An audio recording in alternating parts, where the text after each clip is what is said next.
নমস্কার, আমি বাঙালি রান্নাবান্না থেকে বলছি। আজকের দেখাবো কলমি শাক আলু চিংড়ি দিয়ে তরকারি।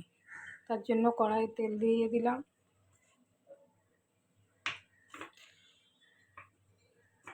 ফোড়ন দিয়ে দিলাম তেজপাতা, পাঁচ ফোড়ন,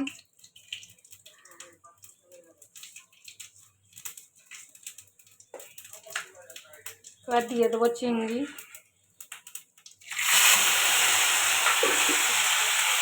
চিংড়িটা ভাজা হয়ে গেছে। এবার দিয়ে দেবো আলু, দিয়ে দেবো একটু লবণ, লবণ দিয়ে দিলাম, দিয়ে দেবো হলুদ,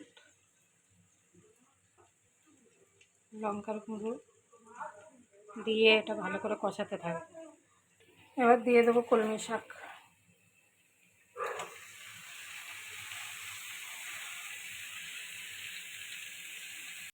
এটা ভালো করে কষানো হয়ে গেছে। এবার জল দিয়ে দেবো।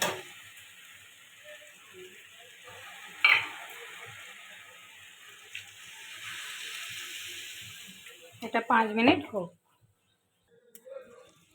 এবার দিয়ে দেবো জিরের গুঁড়ো, এটা 5 মিনিট পরে নামিয়ে নেব।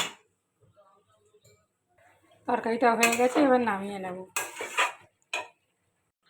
তরকারিটা হয়ে গেছে। আপনাদের যদি ভালো লাগে লাইক কমেন্ট শেয়ার করবেন। নমস্কার, রাখছি।